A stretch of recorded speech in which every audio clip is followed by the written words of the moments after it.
Okay, so here we are going to finish up topic 25, Systems of Inequalities, with word problems. Now this is going to be split up into two videos because solving word problems can be a little lengthy, so just to make it easier for everyone, this is going to be split up into two videos. So the word problem that we were going to be dealing with in this video is Autumn sells boxes of pasta for $2 each and jars of sauce for $3 each. Autumn needs to make at least $12 but has no more than 8 boxes, and this should be jars, so I'm going to change that really quick. Ignore. No more than 8 boxes and jars combined. So what we're going to do now is we're going to deal with cubes. I know all of your favorite, just so we can break down this word problem a little bit more to get the gist of it. So we're going to start with circling our numbers: $2, $12, $3, 8. Now in systems of inequalities word problems, oftentimes you won't see an outright question that they're asking. So there is not a specific question to underline. We're just going to jump right into boxing those important words. So Autumn is selling boxes of pasta for $2 each and jars for $3 each. So this is telling us that these numbers are probably going to be associated with a variable. So we're probably looking at our coefficients right now. But specifically, Autumn needs to make at least $12, but has no more than 8 boxes and jars combined. Oops. Any others? Oh, and think and means addition, and also here combined means addition. So if we look at the terminology, at least $12. Can Autumn make $12? Yes, she can. So that's going to be an or equal to. Can Autumn make $10? No. We would really like Autumn to make a little bit more. So here, at least $12 is like the minimum. So Autumn can make $12, but she can also make 13, 14, 15, etc., etc. So here our inequality is greater than or equal to. Now she has no more than 8 boxes and jars. Does she have 8 boxes? Yes, so or equal to. Would she have 9 boxes and jars? No, so 8 here is the maximum. She could have 7, she could have 6, but she cannot have any more than 8. Now we're going to identify our variables because we have to know what we're actually dealing with here. Now for word problems, I like to do X and Y specifically for inequalities because most likely we will need to graph in order to solve them. So it's a lot easier to graph X and Y, so we're going to deal with those here. So X is going to be, now we don't know specifically how much of each kind of box or each jar, so that's what we're looking for. X will be the number of boxes, and Y will be the number of jars. Now we can figure out our two inequalities. We have 2 variables, so we will need at least 2 inequalities. Our first inequality, let's look at our units and make sure they're consistent.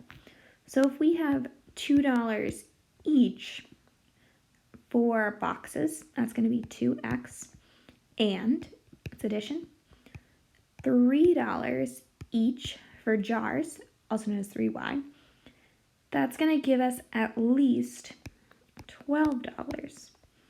And since we have at least, we know we could get $12, but we could also get more than $12.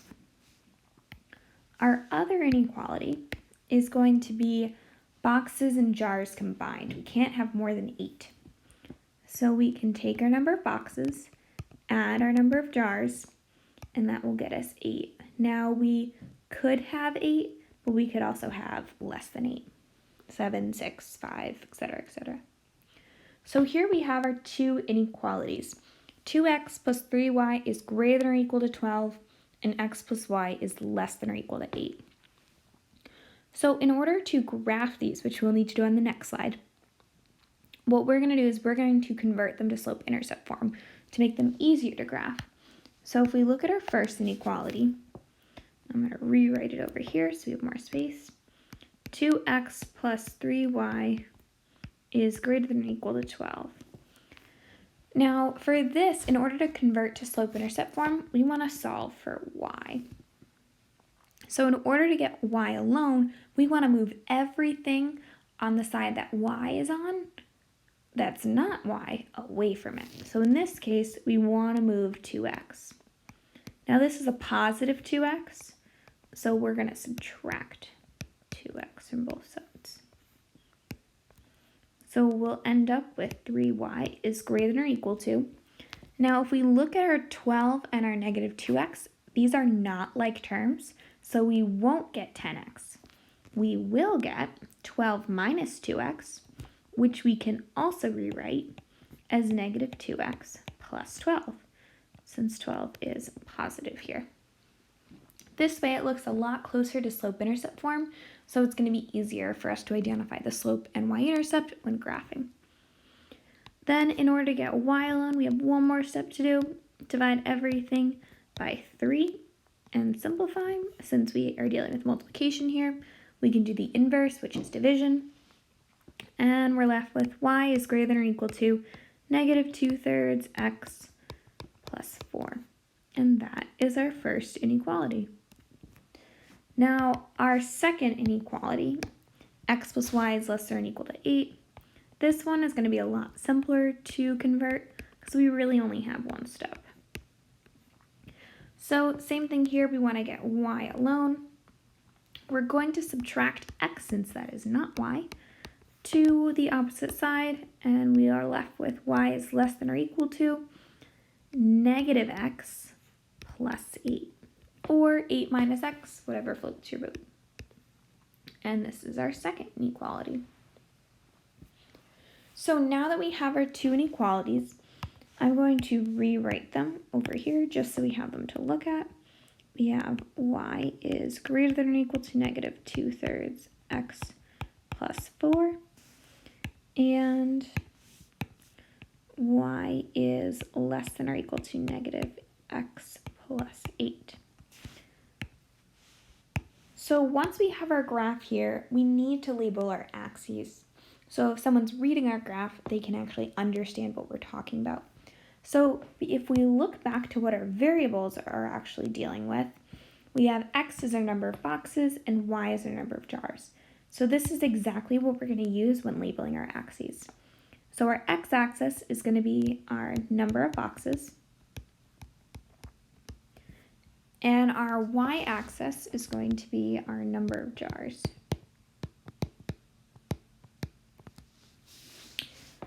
So with graphing, our first inequality is y is greater than or equal to negative 2/3 x plus 4.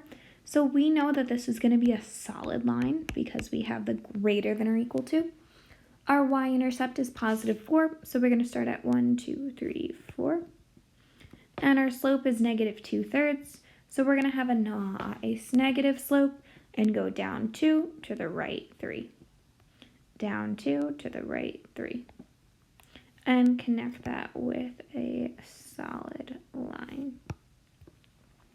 Now in terms of shading, since y is greater than or equal to, that means we're going to shade above.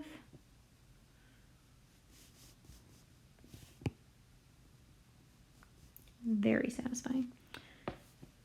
And there we go. For the other inequality, since y is less than or equal to, we know that that is also going to be a solid line. And my y-intercept here is 8, so we're going to start at 4, 5, 6, 7, 8. We're going to go down 1 because our slope here is really negative 1 over positive 1. So we're going to go down 1 to the right 1, down 1 to the right, down 1 to the right, down 1 to the right, down 1 to the right. Keep that trend going. And connect that with a solid line. And there is our inequality there. Now in terms of graphing, since y is less than or equal to, we're going to shade below. And notice how looking at this graph, we're only dealing with the first quadrant, and that's because we're dealing with real life objects. We can't deal with negative jars or negative boxes of pasta. We can only deal with positive, at least not in this universe. So if we look at our solutions here, the section that is double shaded is right here, smack dab in the middle. Now please note here that these lines are not parallel. It looks like they might not touch on the graph right here, but because we have different slopes, these lines will cross at some point. So our solution can be found anywhere inside of this double shaded section. We could go over 1, 2, 3, up 1, 2, 3, 4. That would give us a solution. There are so many solutions that we could find in here. We could go over 1, 2, 3, 4, 5, 6, up 1, that's 1. Honestly, there's plenty of them. If we want to deal with real life, actual, realistic boxes of pasta and jars of sauce, though, we'd probably better stick to whole numbers. Although, you never know if you need a half a jar of sauce, or I guess you could have the mini ones. Anyway, I digress. So here, now we need to write a sentence, because you all know when dealing with word problems, we need to write a sentence using the context of the problem to actually answer what our question is asking us. So here, Autumn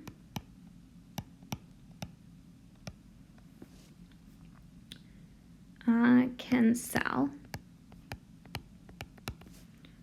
3 boxes of pasta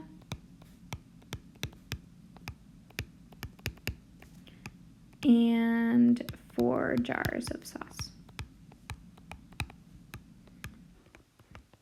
And if you chose another point that was in this double shade section, you can use this sentence as a template and just swap out those numbers. Okay, and that is that.